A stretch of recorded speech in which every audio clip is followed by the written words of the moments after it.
पहले मैं youth affair के बारे में बात करना चाहूंगी कि हम पूरी तरह से भारत सरकार कोशिश कर रहे हैं कि युवाओं को हम सरकार के साथ कैसे जोड़े, क्योंकि हम देख सकते हैं कि आने वाला फ्यूचर ही युवाओं का फ्यूचर है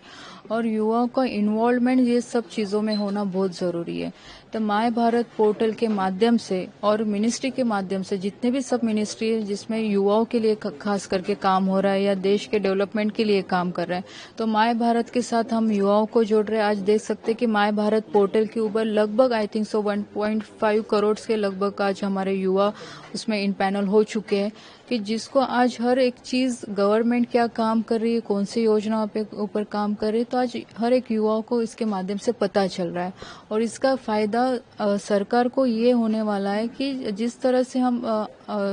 आगे आने की कोशिश करें या एक विकसित भारत की हम बात करते हैं, तो युवाओं का पार्टिसिपेशन विकसित भारत में काफी बड़े पैमाने पर होने वाला है और उनका पार्टिसिपेट होना भी जरूरी है, क्योंकि हर एक युवाओं को पता होना चाहिए कि मैं मेरे देश के विकास के लिए, मेरे देश के डेवलपमेंट के लिए मेरा क्या कंट्रीब्यूशन हो सकता है, वो देश के साथ जुड़े। इसीलिए हम माय भारत पोर्टल के माध्यम से युवाओं को जोड़ने की कोशिश कर रहे हैं कि जिसके माध्यम से उसका खुद का अवेयरनेस गवर्नमेंट के काम के प्रति भी बढ़े और ये देश के प्रति भी उसकी भावना बढ़े।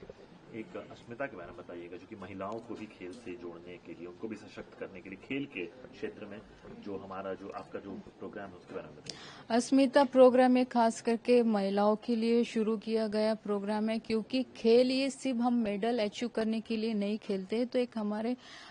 फिटनेस के लिए भी हम खेलते हैं। और खास करके मैं कहना चाहूंगी कि आज हम देख सकते हैं कि टेक्नोलॉजी का जमाना है, मोबाइल का जमाना है। आज हर एक घर में अगर हम देखें तो हर एक बच्चा, मेरे बच्चे रहे, किसी के भी बच्चे रहे, मोबाइल के साथ जुड़े रहते हैं। लेकिन खेल के माध्यम से हम ये सब चीजों में अवेयरनेस कैसे ला सकते कि उसमें हम खुद भी फिट रह सके और एक महिलाओं को भी एक बड़ा प्लेटफॉर्म मिले कि वो जो कार्य कर रही है वो कार्य मतलब उसके अलावा भी वो स्पोर्ट्स में अच्छा काम कर सकती है। स्पोर्ट्स में एक एक्स्ट्रा एक्टिविटी की तरफ भी देखा जा सकता है और एक बड़ा प्लेटफॉर्म महिलाओं को मिल सकता है। ऐसे कई महिलाओं के मैं उदाहरण दे सकती हूँ कि ग्रामीण क्षेत्र में भी वो महिला स्पोर्ट्स में अच्छा काम कर रही है। पहले भी जैसे पीटी उषा जैसे ऐसे अनेक महिलाएं हैं जिन्होंने स्पोर्ट्स में अच्छा किया है, लेकिन आज के महिलाओं को भी ये सब फैसिलिटी उपलब्ध करवाने के लिए एक मुहिम हमने अस्मिता की चलाई है कि जिसके माध्यम से ज्यादा महिला ये प्रोग्राम में पार्टिसिपेट कर रहे, एक स्पोर्ट्स का प्लेटफॉर्म उन्हें मिले और जिसके माध्यम से वो आगे खेलो इंडिया जैसे प्रोग्राम में या टॉप्स जैसे योजनाओं में या साई के सेंटर में उन्हें आने का मौका मिले। 2036 में भारत ओलंपिक की मेजबानी करने के लिए बिड कर रहा है,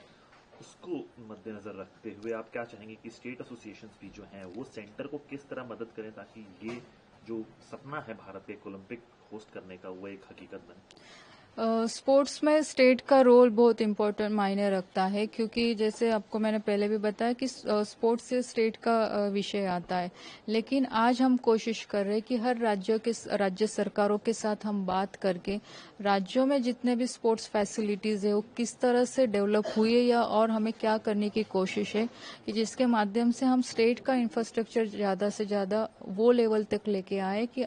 इन केस और हम कोशिश कर रहे हैं कि ओलंपिक हमारे यहाँ पे होस्ट हो, तो उस तरह का स्टैंडर्ड हम हर स्टेट में फैसिलिटेट करवा पाए कि वो लेवल तक हम लेके जाएं और जिसके माध्यम से ज्यादा उसका एडवांटेज हर एक स्टेट को भी मिले और उसका फायदा केंद्र सरकार को भी मिले। और 2032 यूथ ओलंपिक्स है, उसके लिए भारत जो है ना वो कितना महत्वपूर्ण होगा भारत के लिए, खासकर उसको होस्ट करना, क्योंकि उसमें अगेन आप ये युवाओं का ही है और युवा ओलंपिक्स हमारे लिए तो महत्वपूर्ण है, क्योंकि उस प्रोग्राम में उस इवेंट के माध्यम से हमारी भारत की युवाओं की ताकत का रिप्रेजेंट हम वहाँ पे करने वाले हैं। क्योंकि आज पूरी दुनिया एक भारत को जिस लेवल पे देख रही है, क्योंकि हमने जिस तरह से सभी सेक्टर में अचीवमेंट किया है, तो डेफिनेटली आज कई दुनिया की नजरें हमारे भारत के ऊपर है और खास करके हमारे भारत के युवाओं की तरफ है। तो इसलिए हमें प्रयास करना है कि आज हमारा भारत का युवा उस लेवल के, उस स्टैंडर्ड के उसकी प्रिपरेशन रहे कि अगर ऐसे प्रोग्राम, अगर ऐसे इवेंट हमारे भारत में होते तो उसे और अच्छी तरह से वो रिप्रेजेंट कर पाए।